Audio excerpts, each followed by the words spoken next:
The Romanovs, a family watching an empire die. Hey guys, tonight we're beginning in one of the grandest palaces ever built. A place filled with gold, crystal chandeliers, endless corridors, magnificent staircases, and enough formal rooms to ensure that if you got lost, you might accidentally discover a distant cousin before finding the exit. Welcome to Imperial Russia. Specifically, the world of the Romanovs. For more than 300 years, the Romanov dynasty ruled one of the largest empires on Earth. Their territory stretched across forests, mountains, frozen tundra, vast plains, and countless cities. They possessed extraordinary wealth, extraordinary authority, extraordinary privilege. And yet, by the beginning of the 20th century, the family at the very top of this enormous empire was quietly falling apart. Not because they lacked money, not because they lacked palaces, not because they lacked servants, but because they were human. And like many royal families throughout history, their greatest struggles happened behind closed doors. The Romanovs were not simply watching their empire collapse. They were watching their own family slowly unravel as well. And perhaps the saddest part is that they often didn't realize how close the end truly was. A young emperor who never wanted the job. Our story begins with a young man named Nicholas Alexandrovich Romanov, later known as Tsar Nicholas II, the last emperor of Russia. Now if you look at photographs of Nicholas, he doesn't appear particularly intimidating. He doesn't look like a conqueror. He doesn't look like a revolutionary leader. He certainly doesn't look like someone destined to preside over one of history's most dramatic political disasters. Instead, he looks surprisingly ordinary, almost gentle. And that's because, by most accounts, he was. Nicholas wasn't stupid. He wasn't cruel. He wasn't especially ambitious either. In fact, many historians believe he was fundamentally unsuited for the role he inherited. Unfortunately, history rarely asks people whether they'd like enormous responsibilities before giving them those responsibilities. One day Nicholas was simply the heir. The next day he was emperor. His father, Tsar Alexander III, died unexpectedly in 1894. Suddenly the young Nicholas found himself responsible for governing an empire of more than 100 million people, which is a fairly stressful promotion. Most people get nervous when starting a new job. Nicholas started a new job that involved ruling 1/6 of the Earth's landmass. No pressure. A love story inside a palace. Unlike many royal marriages, Nicholas genuinely loved his future wife. Her name was Alexandra, born Princess Alex of Hesse, a granddaughter of Britain's famous Queen Victoria. From the beginning, Nicholas adored her. His diary entries reveal a man deeply in love. And for a brief moment, their story seemed almost romantic. The young emperor married the woman he loved. The imperial family celebrated. The future appeared bright. But Alexandra entered Russia carrying several burdens. She was foreign, shy, deeply religious, and often uncomfortable in public settings. The Russian court was not forgiving. Many aristocrats viewed her with suspicion. Others considered her distant. Some disliked her simply because she wasn't Russian. Which sounds unfair. Because it was. But royal courts have never been famous for fairness. Over time, Alexandra became increasingly isolated. And isolation would become one of the defining features of her life. the invisible fear. At first, the imperial couple seemed happy. Children arrived. One daughter. Then another. Then another. Then another. 4 daughters. Olga. Tatiana. Maria. Anastasia. The family loved them dearly. But a problem remained. Russia needed a male heir. The monarchy depended upon succession. Without a son, uncertainty lingered. Year after year, pressure mounted. The imperial couple desperately hoped for a boy. Finally, in 1904, their wish came true. Alexei Nikolaevich Romanov was born. The empire celebrated. Church bells rang. Crowds rejoiced. The future seemed secure. Then came the diagnosis. Hemophilia. Today, medicine understands the condition far better. But in the early 20th century, hemophilia terrified families. Even small injuries could become dangerous. A simple fall could trigger a crisis. A bruise could become life-threatening. And suddenly the Romanovs found themselves living in constant fear. Every parent worries about their children. The Romanovs worried every hour. Every day. Every year. The future heir to the Russian Empire was physically fragile. And nobody could guarantee his safety. Living in constant anxiety. Imagine waking up every morning knowing your child could be seriously harmed by an accident that most families would barely notice. That was Alexandra's reality. She became consumed by worry. Every illness felt catastrophic. Every injury felt terrifying. The pressure affected the entire family. Nicholas worried. The sisters worried. Servants worried. Doctors worried. The palace became filled with anxiety. And anxiety changes people. It changes how they think, how they trust, how they make decisions. Most importantly, it makes them vulnerable. Because desperate people often reach for desperate solutions. And eventually, the Romanovs encountered a man who seemed capable of offering hope. His name was Grigori Rasputin, the strange mystic from Siberia. Now Rasputin remains one of history's most unusual characters. A wandering religious mystic from Siberia. A man with intense eyes. An untidy beard.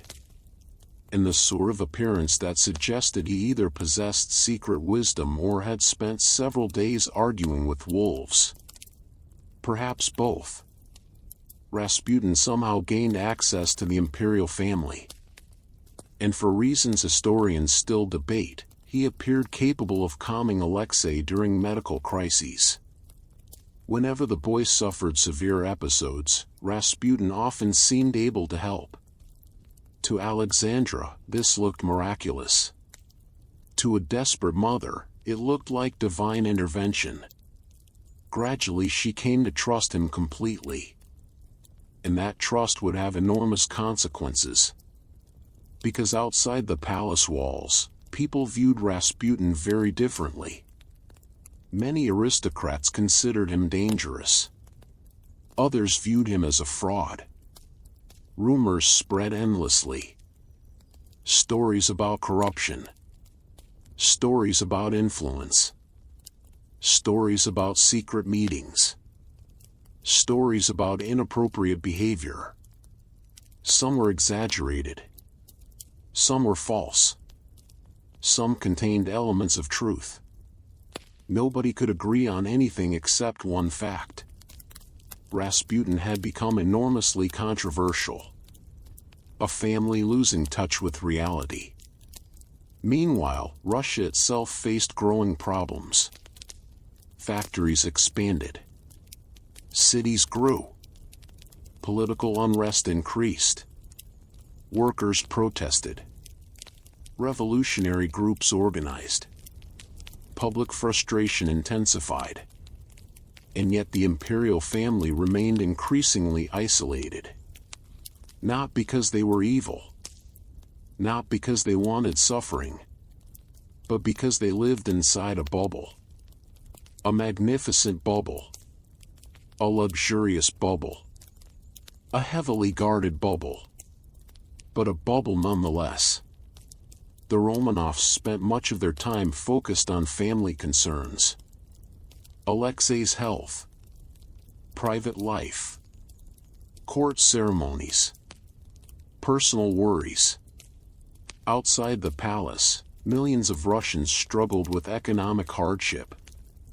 Inside the palace, the family worried about survival of a different kind. The gap between ruler and ruled widened.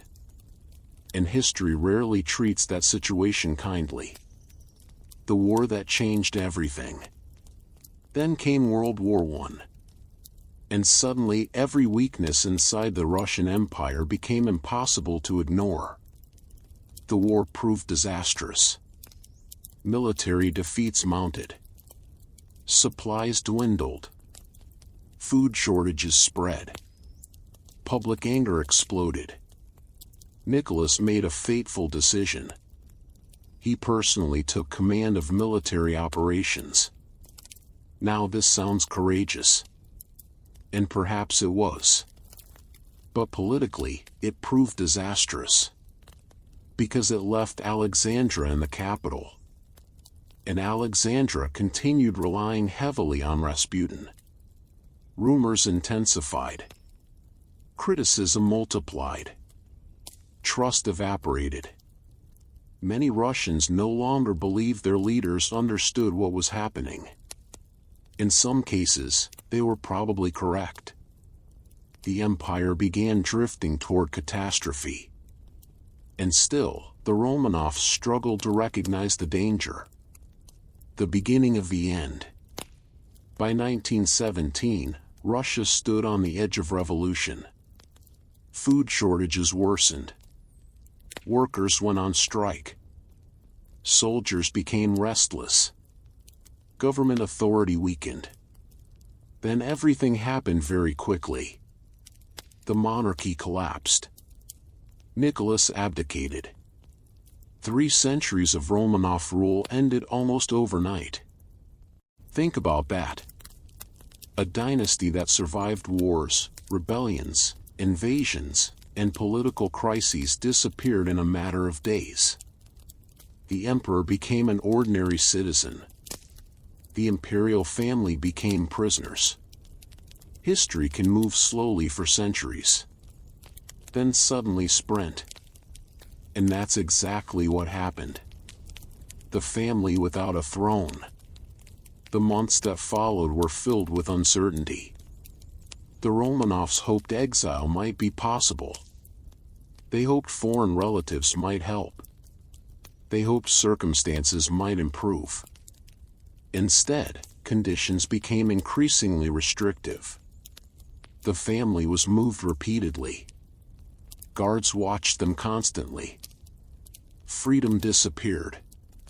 Yet witnesses reported something remarkable. The Romanovs remained a family.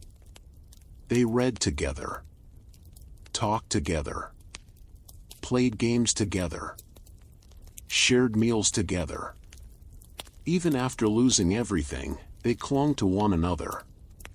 Perhaps because family was all they had left. The empire was gone. The throne was gone. The power was gone. Only family remained.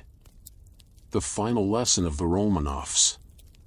When people think about the Romanovs, they often think about jewels, palaces, luxury, extravagance. But beneath all of that stood a family consumed by fear. Fear for a sick child. Fear of political collapse. Fear of losing everything. And eventually, those fears became reality. The Romanovs spent years trying to protect their dynasty, trying to preserve their world, trying to secure the future. In the end, none of it was enough. And perhaps that's why their story remains so haunting. Because they remind us of something deeply human. No amount of wealth can guarantee safety. No amount of power can stop history. And no palace, no matter how magnificent, can protect a family forever. The Romanovs ruled an empire. Yet in their final years, they became something much more recognizable. A family frightened by an uncertain future. A family hoping tomorrow might somehow be better than today. A family watching their world disappear. And sadly, knowing too late that they could do nothing to stop it. Henry VIII and the Tudor household, a family built on fear. Hey guys, settle in, because tonight we're leaving the frozen palaces of Russia and traveling to Tudor England. A world of stone castles, drafty hallways, lavish banquets, political intrigue, and enough family drama to keep historians employed for the next 500 years. If the Romanovs were a family watching an empire die, the Tudors were a family constantly worried about who would inherit it. And that worry would shape nearly every tragedy that followed. At the center of our story stands one of history's most famous kings. A man whose name is recognized even by people who normally avoid history. A king remembered for power, for ambition, for dramatic decisions, and, perhaps most famously, for treating marriage as though it were a government department that needed frequent restructuring. His name was Henry VIII. And while history often remembers him as a larger-than-life figure, his personal life was filled with fear, insecurity, loneliness, and disappointment. The glittering image of the Tudor court concealed one of the most miserable royal households in European history. The prince everyone loved. Young Henry was not the man people usually imagine. He wasn't yet the enormous king from the portraits. He wasn't suspicious. He wasn't feared. He wasn't even expected to become king. That role belonged to his older brother, Arthur. Arthur was the future. Arthur was the heir. Arthur was supposed to carry the Tudor dynasty forward. Then Arthur died. Suddenly everything changed. The spare became the heir. A single death altered the course of English history. And perhaps altered Henry's life forever. Because from that moment onward, enormous expectations settled onto his shoulders. The future of the dynasty depended on him. The future of England depended on him. And for the rest of his life, Henry would carry that burden. A marriage filled with hope. When Henry became king in 1509, he married Catherine of Aragon. The match seemed ideal. Catherine was intelligent, experienced, respected. And for many years, they genuinely appeared happy together. The young royal couple inspired optimism. England celebrated. The future looked secure. At least for a while. Then came the problem that haunted nearly every royal household in history. An heir. More specifically, a surviving male heir. Today it may seem strange. But in the 16th century, succession could determine whether a kingdom remained stable or descended into chaos. Every pregnancy became a national event. Every birth carried enormous political significance. And every loss brought heartbreak. Catherine experienced multiple pregnancies. Some children died shortly after birth. Others never survived infancy. Each tragedy deepened the king's anxiety. Each disappointment strengthened his obsession. Years passed. The long-awaited son never arrived. Only one surviving child remained. Princess Mary. Henry loved his daughter. But love and political expectations were not the same thing. And increasingly, Henry convinced himself that England needed a male heir at any cost. The obsession begins. One of the saddest things about Henry's story is watching a reasonable concern transform into an obsession. At first, he worried about stability. Then he worried constantly. Then he seemed unable to think about anything else. The question consumed him. Who would inherit the throne? Who would continue the Tudor line? Who would prevent future civil war? Eventually Henry reached a dramatic conclusion. He believed his marriage should end. Not everyone agreed, including Catherine, and certainly not the Pope. What followed would transform England forever. Because Henry was not accustomed to hearing the word no. When powerful people encounter obstacles, they often try to remove them. Henry's obstacle happened to be the entire structure of European religious authority. So naturally, he decided to challenge it. As one does. And Boleyn arrives.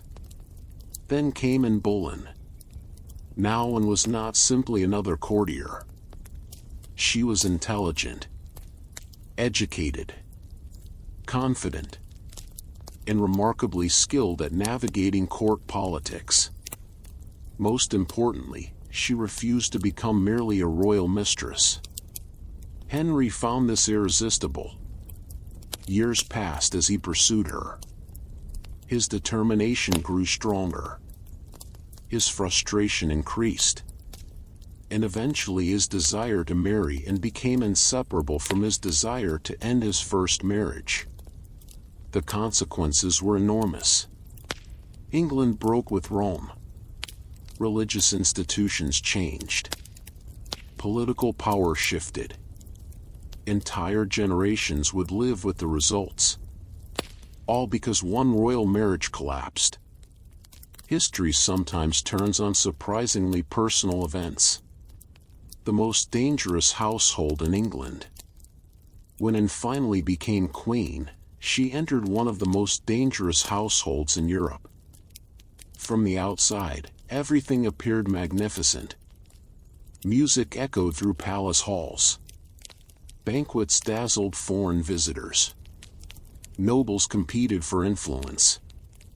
Yet beneath the luxury lurked constant fear. Court politics rewarded success. But failure could be catastrophic. Every conversation mattered.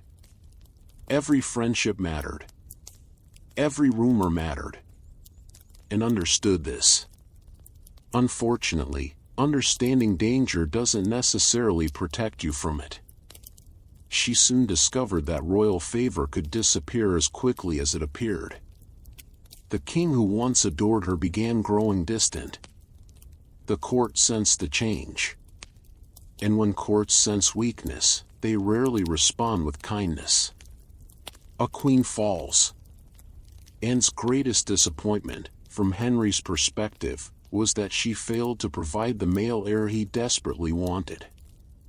Instead, she gave birth to a daughter, Elizabeth, a child who would later become one of England's greatest monarchs. Though nobody knew that at the time. Henry only saw another disappointment. Gradually the relationship deteriorated. Enemies gathered around Anne. Accusations emerged. Some were likely fabricated. Others remained debated by historians. But truth mattered less than politics.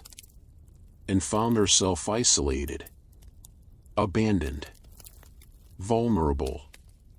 One day she was queen. The next she was a prisoner. Soon afterward, she was gone. And the court moved on with astonishing speed.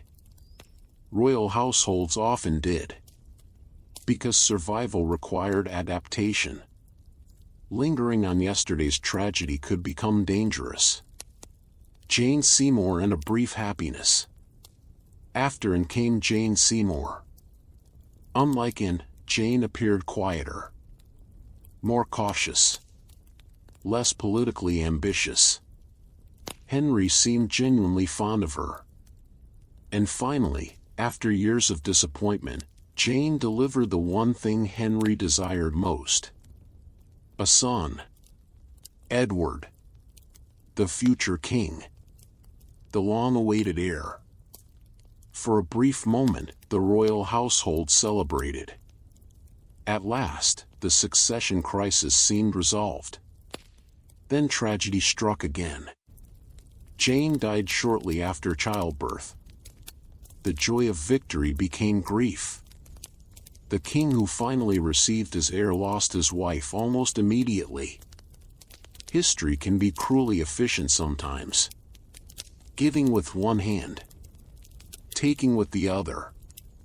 Children growing up in uncertainty.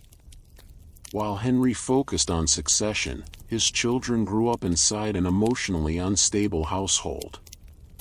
Mary experienced uncertainty about her status. Elizabeth experienced uncertainty about her status. Even Edward, despite being heir, lived under immense pressure. Royal children often lack the security most ordinary families take for granted. A disagreement between parents could become a political crisis. A change in favor could alter their future overnight. Imagine growing up knowing your position depended on decisions you couldn't control. That was life inside the Tudor household. Privilege existed. Certainly. But so did anxiety. Lots of anxiety. The aging king. As Henry grew older, he changed. The athletic prince disappeared.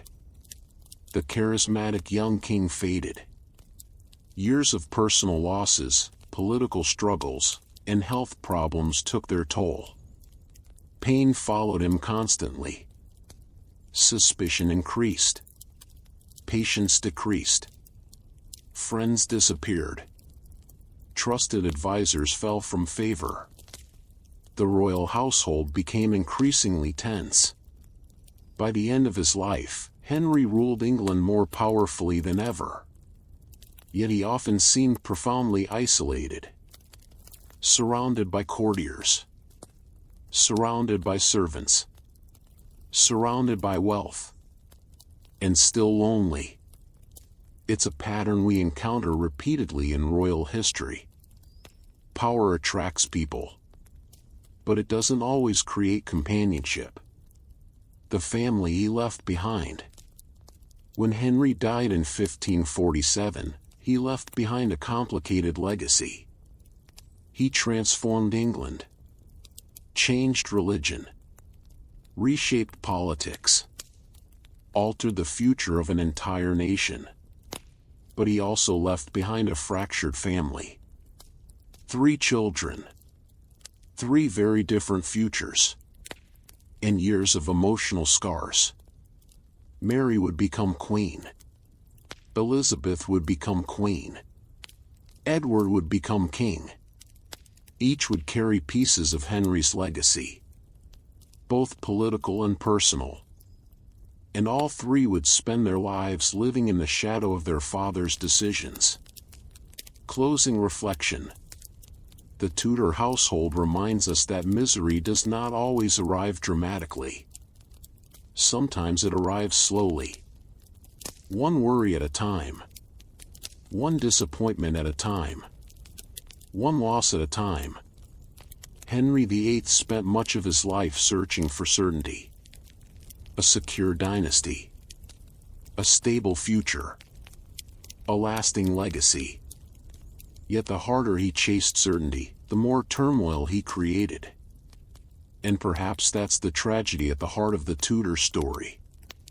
The king who possessed almost unlimited power could never escape his deepest fear. the fear that everything he built might disappear after he was gone. In the end, that fear shaped his family, his kingdom, and history itself. And behind the grandeur of Tudor England stood a royal household filled not with confidence, but with anxiety, heartbreak, and the constant shadow of uncertainty. Marie Antoinette and the Bourbon family, the palace that became a prison. Hey guys, tonight we're traveling to one of the most famous palaces in history.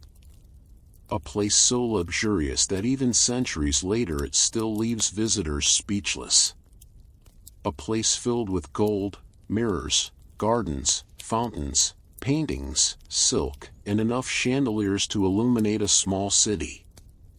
Welcome to Versailles, the jewel of the French monarchy, the home of the Bourbon royal family. And, as it turned out, one of the most beautiful traps ever constructed. Because while Versailles looked like paradise from the outside, life inside its walls was often exhausting, lonely, and strangely miserable. Especially for the woman who would become its most famous resident, Marie Antoinette. A queen whose name has become almost mythical. A woman remembered as either a villain, a victim, or sometimes both at the same time. And like many people we've met in this series, her private life was far more complicated than the legends suggest. A princess sent away. Marie Antoinette was born Maria Antonia in Austria. She grew up surrounded by privilege, music, education, family gatherings, palaces, formal ceremonies, the usual royal experience. Which is to say, not particularly usual at all. Yet despite all the luxury, one fact shaped her future. She was born into a royal family. And royal children rarely controlled their own destinies. Long before she reached adulthood, diplomats were discussing her future marriage. Not because they cared about her happiness. Because they cared about politics. Kings and queens often treated marriage the way modern governments treat trade agreements. Useful. Strategic. Occasionally complicated. Marie's future husband would be the future King of France. A marriage designed to strengthen relations between two powerful countries. The arrangement made political sense. Whether it made personal sense remained to be seen. Leaving home forever. In 1770, the young Archduchess left Austria. Perhaps forever. Imagine being a teenager and discovering you must leave your family, your friends, your language, and your homeland to marry a stranger in another country. Most people would find that overwhelming. Marie certainly did. As she crossed into France, she underwent a symbolic transformation. Even her clothing changed. Her identity changed. Her future changed. Everything familiar disappeared behind her. Everything uncertain lay ahead. The journey was not merely geographical. It was emotional. And although history remembers her as a queen, it's worth remembering that she began as a frightened young girl entering an unfamiliar world. The awkward future king. Waiting for her was Louis Auguste, the future Louis XVI. Now Louis was not what many people expected from a future king. He wasn't charismatic. He wasn't glamorous. He wasn't especially comfortable in social situations. In fact, he often appeared painfully shy.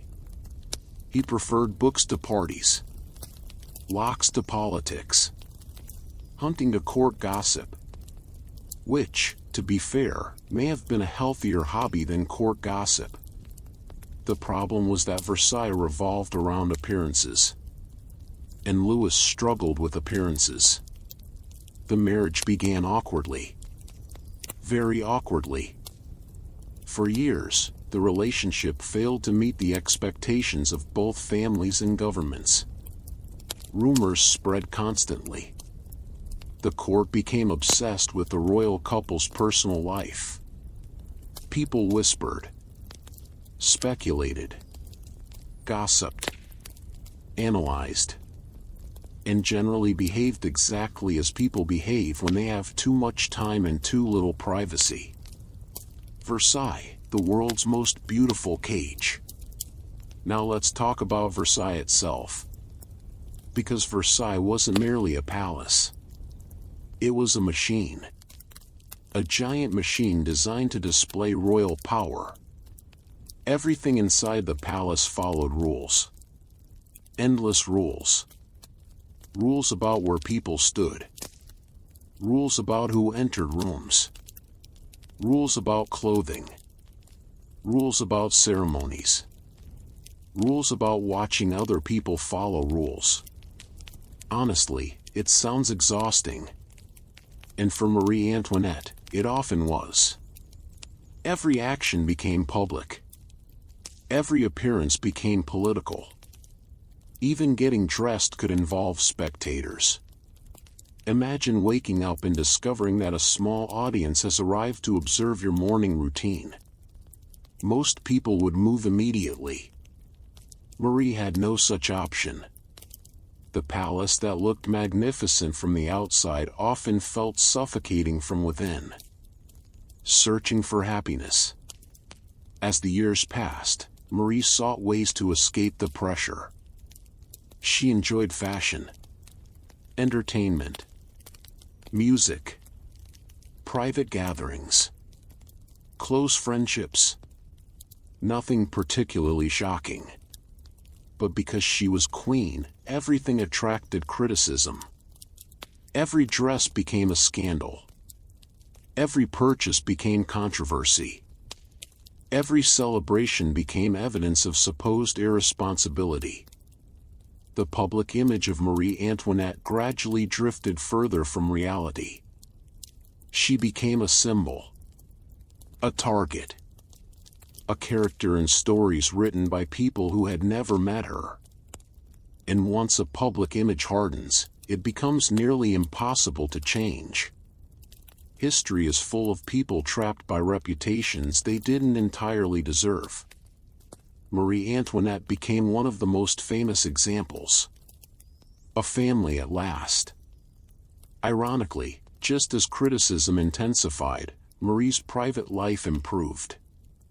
She and Louis gradually developed genuine affection. Not a dramatic romance. Not a fairy tale. Something quieter. Friendship. Trust. Partnership. Children arrived. The royal couple became parents. And for perhaps the first time, they experienced something approaching normal family happiness. At least by royal standards. Witnesses often noted how much Marie enjoyed spending time with her children. Away from formal ceremonies. Away from court politics. Away from endless expectations. The queen seemed happiest when she could briefly stop being queen. Which is a surprisingly common theme in royal history. Many monarchs spent their lives searching for moments when they could simply be human. Trouble beyond the palace walls. Unfortunately, while the royal family focused on private happiness, France faced growing problems. Debt increased. Food prices rose. Harvests failed. Economic pressures mounted. Ordinary families struggled. Public frustration intensified. And Versailles remained a visible symbol of privilege. Whether fair or not, people increasingly blamed the monarchy for everything. The king became a target. The queen became an even bigger target. Partly because she was visible. Partly because she was foreign. And partly because societies under stress often search for individuals to blame. Marie Antoinette became the perfect candidate. Rumors multiplied. Pamphlets attacked her relentlessly. Stories spread across France. Some were ridiculous. Some were malicious. Most were impossible to fully disprove. The Queen found herself fighting an invisible enemy: public opinion. And public opinion is often more dangerous than any army. The revolution begins. Then came the French Revolution. At first, many people hoped for reform rather than destruction. They wanted change, representation, solutions. Few imagined how dramatic events would become. But once revolutions gather momentum, controlling them becomes difficult. Crowds filled the streets. Political tensions escalated. Authority weakened. Fear spread. And suddenly the royal family found themselves watching their world transform around them. The palace that once symbolized absolute power no longer seemed invincible.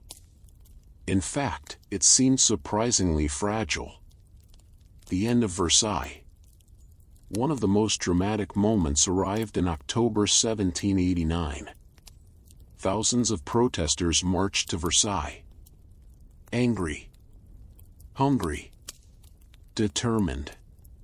The royal family suddenly faced something they had rarely experienced: direct confrontation with the people they ruled. The result changed everything. Louis and Marie Antoinette left Versailles and moved to Paris. Officially, they remained monarchs. In reality, their freedom had largely vanished. The palace was gone. The illusion of control was gone. And the future became frighteningly uncertain. Versailles, once the center of royal life, would never again function as it had before. The world's most magnificent palace had become a monument to a disappearing age. A family running out of options. Over the next several years, the royal family's situation worsened. Every decision carried risks. Every choice seemed wrong. Political factions fought for control. Violence increased. Trust disappeared. The royal family attempted escape. The effort failed. Public suspicion deepened. Support dwindled. The monarchy began collapsing. And through it all, Marie focused increasingly on her children. Because when people lose power, they often rediscover what matters most. For Marie, that was family. Not crowns. Not ceremonies. Not titles. Family. Unfortunately, history was not finished with the Bourbons. Not even close. The palace becomes a prison. Eventually the royal family found themselves confined. The transformation was astonishing. One moment they lived in one of the most luxurious environments on earth. The next they lived under guard. Their world shrank dramatically. Rooms became cells. Servants disappeared. Privileges vanished. The distance between Versailles and imprisonment seemed impossible. Yet history crossed that distance quickly. Very quickly. And perhaps that's one reason the story remains so powerful. Because it reminds us how fragile power truly is. People often imagine great institutions lasting forever. Until suddenly they don't. The last queen. When Louis XVI was executed, Marie Antoinette faced an unbearable reality. She was alone. Separated from much of her family. Separated from her former life. Separated from almost everything she had known. The queen who once walked through halls of gold now occupied a small prison cell. The contrast is difficult to comprehend. Yet it happened. Witnesses described a woman transformed by grief, exhausted, aged beyond her years, yet surprisingly dignified.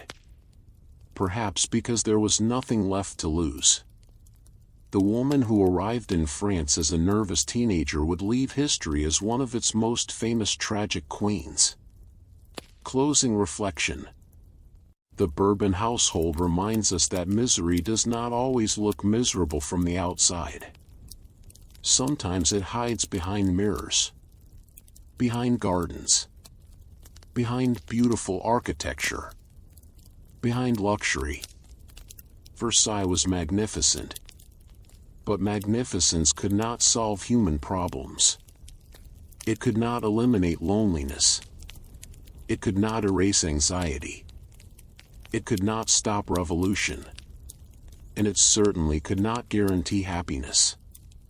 Marie Antoinette spent years living in one of the most beautiful places ever built. Yet her story ended not with comfort, but with loss. Not with celebration, but with tragedy. And perhaps that's the most haunting lesson of all. The palace that seemed designed to display eternal power ultimately became a reminder that nothing is eternal. Not kingdoms. Not dynasties. Not even the grandest royal household in Europe. The Habsburg dynasty, the family that had everything except peace.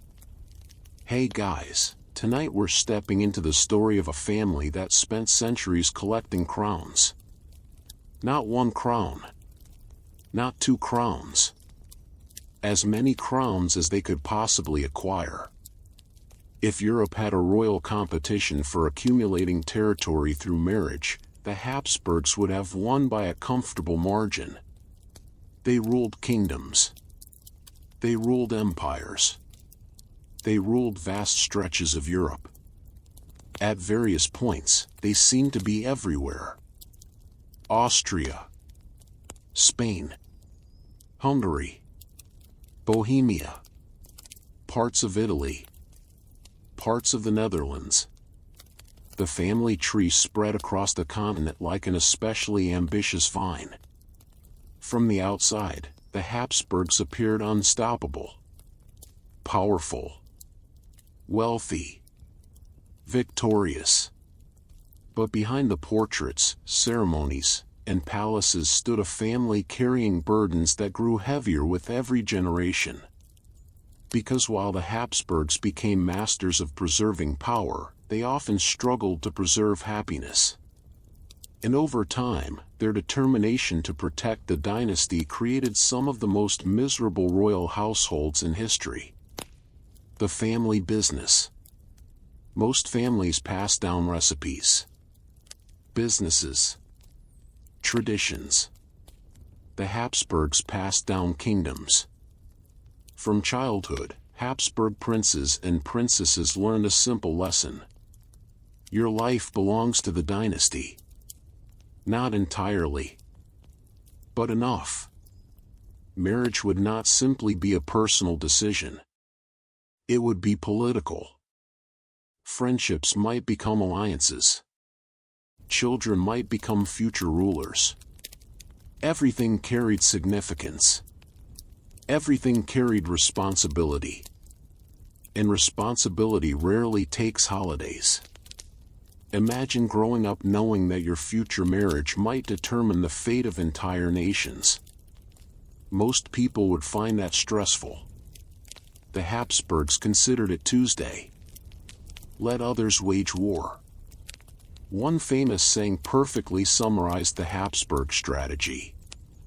Let others wage war, you, happy Austria, marry. It sounds elegant, almost romantic. But in reality, it meant generations of carefully arranged marriages. The family expanded its influence not through conquest alone, but through wedding ceremonies. Diplomats negotiated marriages with the same seriousness that generals planned military campaigns. And for a while, the strategy worked brilliantly. Territories accumulated. Influence expanded. The dynasty flourished. The problem was that people are not chess pieces. At least not cooperative chess pieces. Human beings possess emotions, desires, dreams, and occasionally they resist becoming political tools. This created tension throughout the dynasty, because personal happiness and dynastic strategy rarely pointed in the same direction.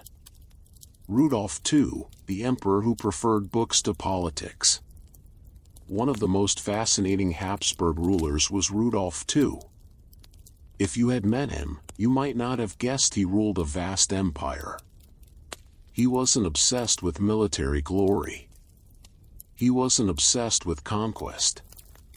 Instead, he loved art, science, astronomy, alchemy, collections of strange objects, rare books, exotic curiosities. Basically, he collected unusual things with the enthusiasm of someone who had discovered an unlimited budget. Which, to be fair, he more or less had. His court in Prague became one of Europe's great cultural centers. Artists arrived. Scientists arrived. Inventors arrived. Thinkers arrived. The city buzzed with intellectual energy. Yet despite surrounding himself with brilliant minds, Rudolf often seemed deeply lonely. He struggled emotionally. He withdrew from politics. He distrusted many people around him. Gradually he isolated himself. The ruler of a powerful empire became trapped within his own private world. And the larger that private world became, the smaller his actual world seemed.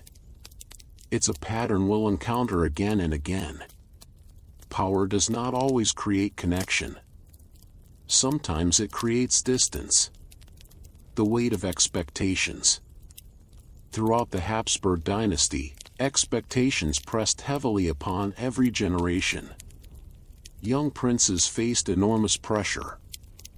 They needed to be educated, prepared, disciplined, ready to govern. Young princesses faced different expectations. Many knew they would eventually leave home forever. Sent abroad to strengthen alliances. Married to strangers. Expected to represent their family with dignity. Imagine saying goodbye to your parents, knowing you might never truly return. Imagine arriving in a foreign country where every mistake becomes political news. That was reality for many Habsburg daughters. History remembers the marriages, the treaties, the diplomatic successes. But behind every arrangement stood real people trying to navigate lives they didn't fully control. Maria Theresa, the mother of Europe. Among the dynasty's most remarkable figures was Maria Theresa. She inherited enormous responsibilities during a difficult era. Enemies questioned her authority. Foreign powers challenged her legitimacy. Wars erupted. And yet she endured. She became one of the strongest rulers in Habsburg history. Determined, intelligent, practical, and fiercely devoted to her family. Maria Theresa had many children. Very many children. Historians sometimes joke that she approached parenthood with the same determination she brought to politics. One of those children was Marie Antoinette. Yes, the same Marie Antoinette we met in the previous chapter. And like many royal mothers, Maria Theresa faced an impossible dilemma. She loved her children. But she also needed them. Their marriages strengthened alliances, protected the dynasty, advanced political goals. In royal families, affection and strategy often became tangled together. The result could be heartbreaking. The dynasty's dangerous habit. Now we arrive at one of the most famous aspects of Habsburg history: their tendency to marry within their extended family. Repeatedly. For generations. The logic seemed straightforward. Keep power concentrated. Protect dynastic interests. Prevent territories from slipping away. Politically, it made sense. Biologically, the situation was more complicated. And over centuries, those complications accumulated. The family became increasingly interconnected. Very interconnected. Portraits reveal recurring physical features.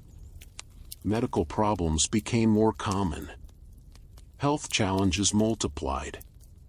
What seemed like a clever strategy in one century created difficulties in the next. History often works that way. Solutions become problems. Advantages become burdens. And nobody notices until much later. Charles II, a king carrying centuries of mistakes. Few people illustrate this tragedy more clearly than Charles II of Spain. Charles inherited one of Europe's most powerful kingdoms. On paper, he possessed everything: a throne, a dynasty, a vast empire. Yet his personal life was extraordinarily difficult. He suffered from significant health problems, physical weakness, chronic illness, and challenges that made governing far more difficult than many realized. None of these difficulties were his fault. Yet he spent his life judged by them. Court factions surrounded him constantly. Advisors competed for influence. Foreign powers watched nervously. Everyone understood the same problem. Charles had no heir. And without an heir, uncertainty loomed over the future of the dynasty. The king spent years carrying expectations he could never fully satisfy. Imagine the emotional burden. An entire continent discussing your future. An entire dynasty depending upon your success. And knowing that circumstances beyond your control might prevent it. It's difficult not to feel sympathy for him. The end of a dynasty. When Charles II died in 1700, the Spanish branch of the Habsburg family ended. Just like that. Centuries of accumulated power reached a conclusion. And Europe immediately plunged into conflict over who would inherit the empire. Once again, a family problem became an international crisis. This happened constantly in royal history. Ordinary families argue over inheritances. Royal families occasionally trigger wars. The scale differs somewhat. But the emotions often remain surprisingly familiar. Fear, uncertainty, competition, loss. Palaces full of lonely people. One of the strangest lessons from Habsburg history is how many powerful people seemed profoundly lonely. They lived in enormous palaces, yet often felt isolated. They possessed wealth beyond imagination, yet worried constantly. They commanded armies, yet struggled to control their own lives. Royal households often appear glamorous in paintings. The reality was frequently more complicated. A palace can be crowded and lonely at the same time. A crown can feel heavy. A title can become a burden. And a dynasty can slowly transform from a source of pride into a source of pressure. The Habsburgs understood this better than most. The cost of preserving power. As the centuries passed, preserving the dynasty became almost an obsession. Every generation inherited not only wealth and authority, but expectations. The expectation to continue, to preserve, to protect, to maintain what previous generations had built. That responsibility weighed heavily. Some carried it successfully. Others struggled. Many paid personal costs that never appeared in official records. Because historians often record wars, treaties, successions. What they sometimes miss are quieter tragedies. Lonely rulers, homesick princesses, anxious parents, children burdened by expectations. The emotional side of history. The human side. Closing reflection. The story of the Habsburg dynasty is not simply a story about power. It's a story about pressure. A family that acquired kingdoms across Europe, yet never quite found peace. Generation after generation inherited magnificent palaces, yet also inherited fear, responsibility, expectation, and loneliness. The Habsburgs spent centuries trying to preserve their dynasty. And in many ways, they succeeded. But preserving power and creating happiness are not always the same thing. Sometimes they are completely different goals. And perhaps that's the tragedy at the heart of their story. The family that gained almost everything spent centuries searching for something far more difficult to secure: contentment. And like many royal households before and after them, they discovered that crowns can purchase many things. But peace of mind is rarely one of them. Caligula, Nero, and the imperial family that feared itself. Hey guys, tonight we're leaving the grand palaces of Europe and traveling back nearly 2,000 years. Back to ancient Rome. A city of marble temples, triumphal arches, crowded markets, political rivalries, and enough family betrayals to make every royal household we've discussed so far seem almost functional. Almost. Because if there was one family that perfected the art of turning personal relationships into disasters, it was Rome's Julio-Claudian dynasty. This was a family where trust was dangerous. Ambition was everywhere. And dinner conversations occasionally carried consequences far beyond hurt feelings. The Roman Empire was the most powerful state in the known world. Its emperors commanded armies, controlled vast territories, collected enormous wealth. Yet many of them lived in constant fear. Fear of rivals, fear of conspiracies, fear of family members, and sometimes, fear of themselves. Tonight we're focusing on two of Rome's most infamous rulers, Caligula and Nero. Two emperors whose personal lives became tangled in tragedy, paranoia, and isolation. And two men who remind us that absolute power often comes with absolute loneliness. A child born into a dangerous family. Before Caligula became emperor, he was simply a child. A boy named Gaius. His father, Germanicus, was one of Rome's most admired military commanders. People loved him. Soldiers adored him. Crowds celebrated him. Which in Roman politics was often a risky achievement. Because popularity attracted enemies. Germanicus died unexpectedly while still relatively young. Almost immediately, rumors began spreading. Was he poisoned? Was it a conspiracy? Did political rivals remove him? Ancient Romans adored rumors. And they spread them with remarkable enthusiasm. The truth remains uncertain. But one thing is clear. The death shattered the family. Young Caligula watched as grief consumed his relatives. His mother fought political battles. Family members disappeared into exile. Others were imprisoned. Some died under suspicious circumstances. The future emperor spent his childhood learning a harsh lesson. In Rome, family connections could protect you, but they could also destroy you. Little Boots. Caligula earned his famous nickname while accompanying soldiers as a child. The troops dressed him in a miniature military uniform, complete with tiny boots. The soldiers thought it was adorable.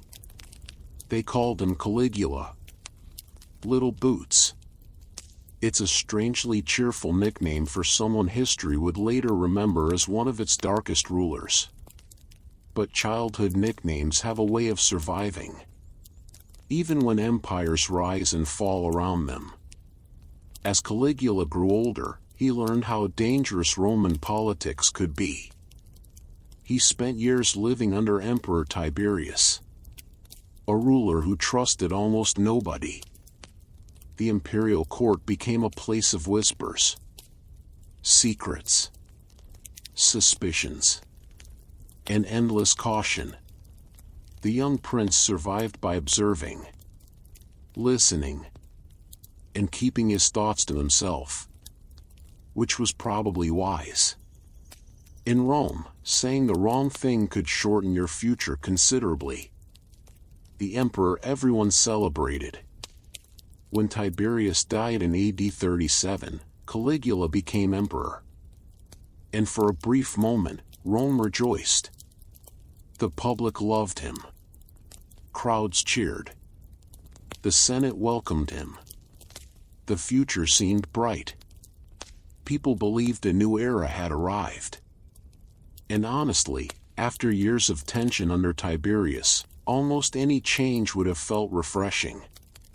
For several months, Caligula governed reasonably well.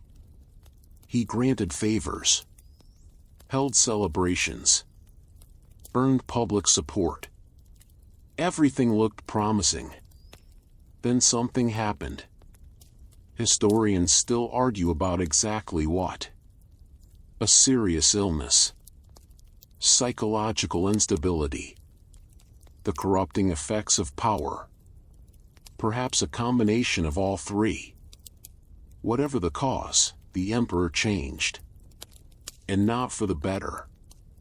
The Palace of Fear. As Caligula's behavior became increasingly unpredictable, fear spread through the imperial household. Friends became nervous. Officials became cautious. Family members became anxious. Nobody knew how the emperor might react. And uncertainty is exhausting, especially when the uncertain person controls an empire. The palace became a place where people measured every word, every gesture, every expression. Imagine living in a household where a casual remark might be interpreted as disloyalty, where trust evaporates, where everyone watches everyone else. That was life inside the imperial family. Power did not create security. It created paranoia. A lonely throne. One of the saddest realities of Caligula's reign was how isolated he became.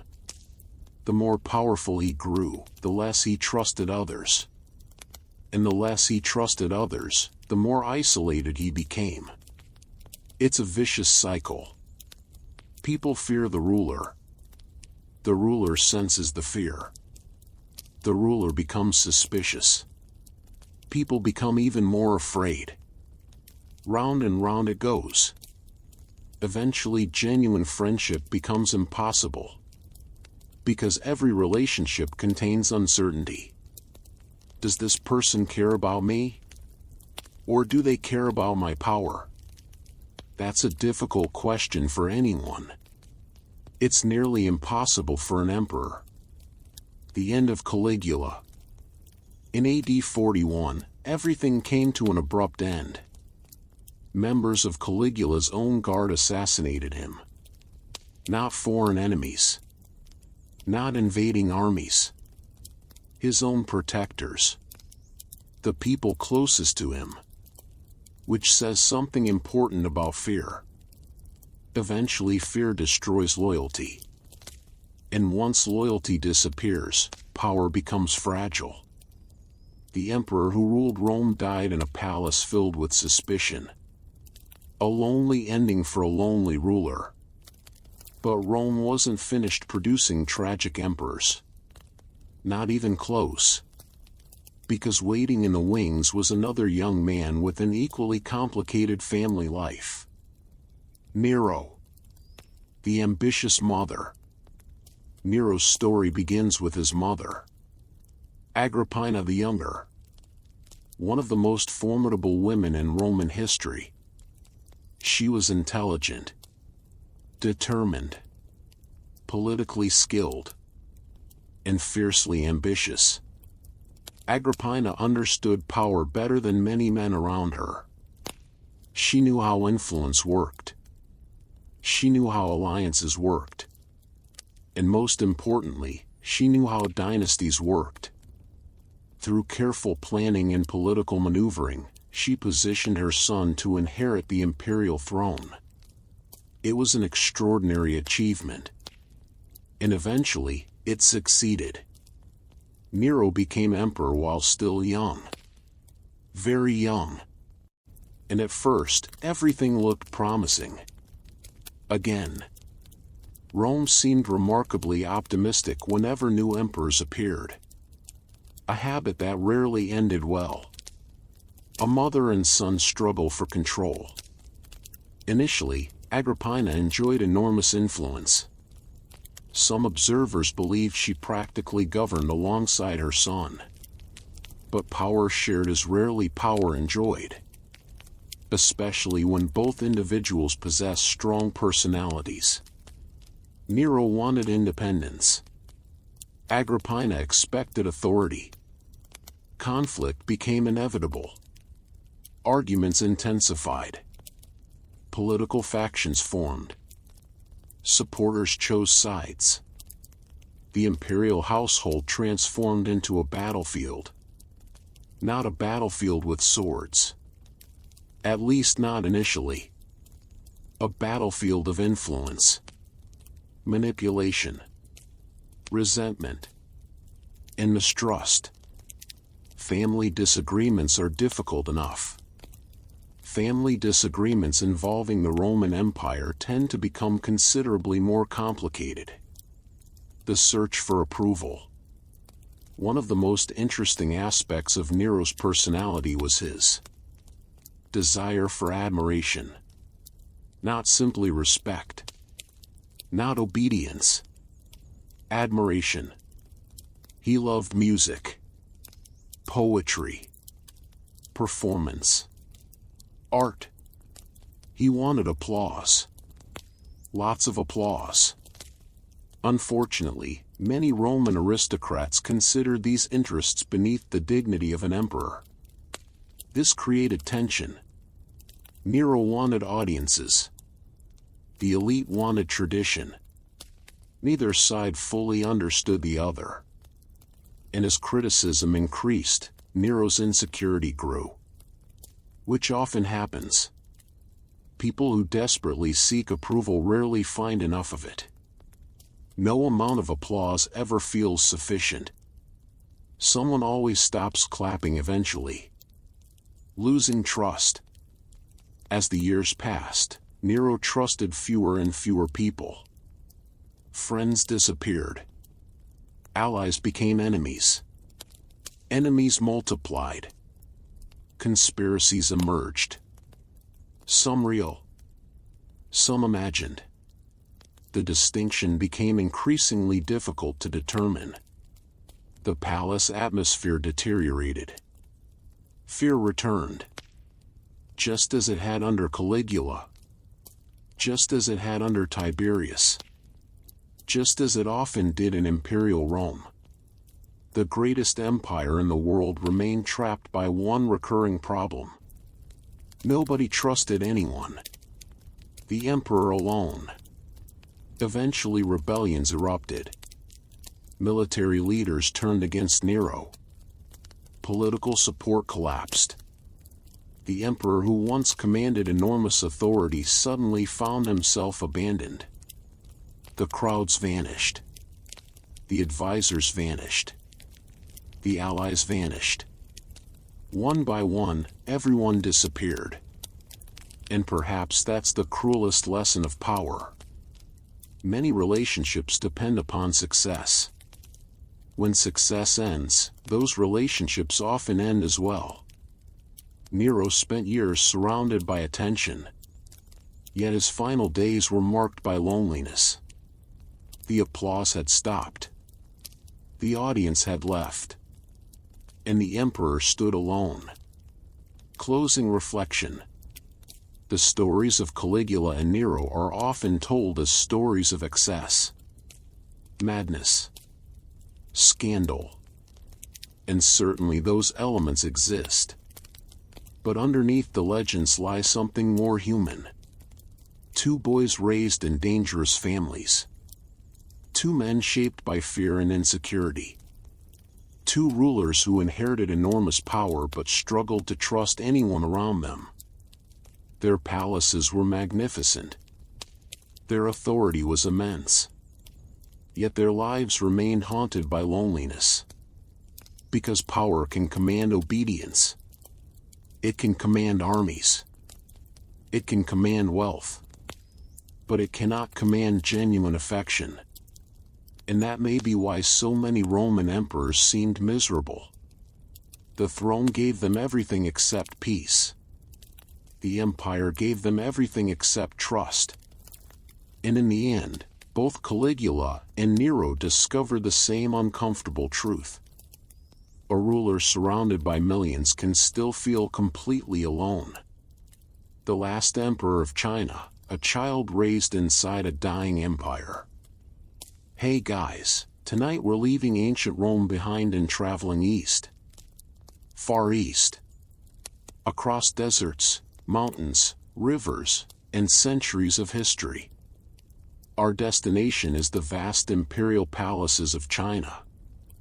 A world of dragon thrones.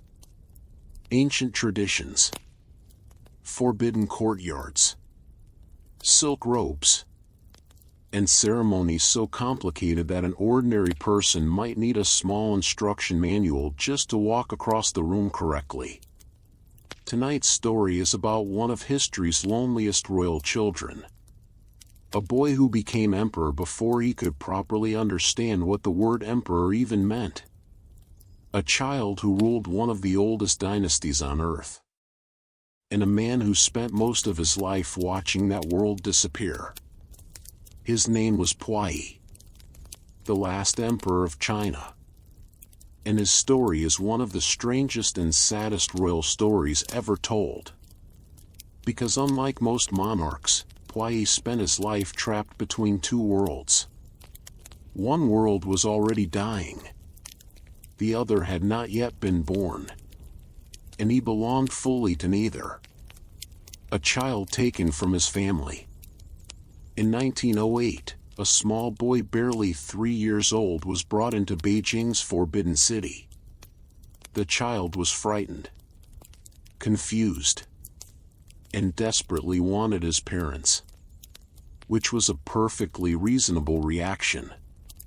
Unfortunately, reason rarely plays a large role in royal succession. Puyi had been chosen to become emperor. The Qing dynasty needed a ruler. And this tiny child happened to be the chosen candidate. Witnesses later recalled that he cried constantly. He begged to return home. He searched for familiar faces. Instead, he found strangers. Officials. Servants. Ceremonies. And endless rules. Imagine being 3 years old and suddenly discovering that everyone bows to you. Most children would find it confusing. Puyi certainly did. He had become emperor. Yet he couldn't even tie his own shoes. The Forbidden City. Now, if you've ever seen photographs of the Forbidden City, it looks enormous. Because it is enormous. The palace complex contains hundreds of buildings and countless rooms. It was designed to inspire awe, and perhaps a little intimidation. For centuries, emperors ruled China from within these walls. But for young Puyi, the palace often felt less like a home and more like a maze. A lonely maze. The adults around him treated him differently. Nobody spoke normally. Nobody behaved naturally. Everyone followed protocol. Everyone observed etiquette. Everyone remembered that he was the son of heaven. Except he wasn't really treated like a child. And children need childhoods. Puyi received ceremonies instead. The empire begins to collapse. The timing could not have been worse. The Qing dynasty had already entered decline. Foreign powers exerted influence. Political unrest increased. Reform movements spread. Revolutionary groups organized. Across China, people questioned whether the old imperial system could survive. And while all of this happened, the emperor remained a small child inside a palace. Completely isolated from reality. The adults around him discussed politics. The adults around him worried about revolution. The adults around him feared the future. Puyi understood almost none of it. How could he? He was a child. Yet the fate of an empire rested on his tiny shoulders. Which seems rather unfair when you think about it. The emperor without an empire. Then, in 1912, everything changed. The Qing dynasty fell. The revolution succeeded. China ceased to be an empire. And Puyi ceased to be emperor. At least officially. He was 6 years old. Imagine trying to explain that situation to a first grader. Good news and bad news. The bad news is your dynasty has collapsed. The good news is you're still allowed to live in the palace. It's difficult enough for adults to understand. For a child, it must have felt surreal. Remarkably, Puyi remained inside the Forbidden City even after losing the throne. He continued living like an emperor. Servants still attended him. Court rituals continued. The palace remained active. It was as if everyone collectively agreed to pretend the empire still existed. Even though it didn't. Growing up in a fantasy. As Puyi grew older, he received an unusual education. Tutors taught him history. Languages. Traditions. Imperial customs. Yet much of what he learned belonged to a vanished world. Imagine being trained for a profession that no longer exists. That's essentially what happened. Every lesson prepared him to rule an empire. An empire that was gone. Every ceremony reinforced authority. Authority he no longer possessed. Every tradition celebrated a dynasty that had already ended. The result was deeply confusing. Puyi lived inside a historical museum while believing it was still the present. And the longer that continued, the more disconnected he became from reality. A palace filled with loneliness. One of the saddest aspects of Puyi's childhood was his isolation. Children need friends. Children need freedom. Children need ordinary experiences. Puyi received almost none of these things. Most people treated him with extreme formality. Others feared him. Many simply obeyed him. But obedience is not friendship. Respect is not affection. And ceremony is not companionship. The young former emperor spent much of his time surrounded by people. Yet deeply alone. It's a recurring theme in royal history. Palaces are often crowded, but loneliness still finds room inside them.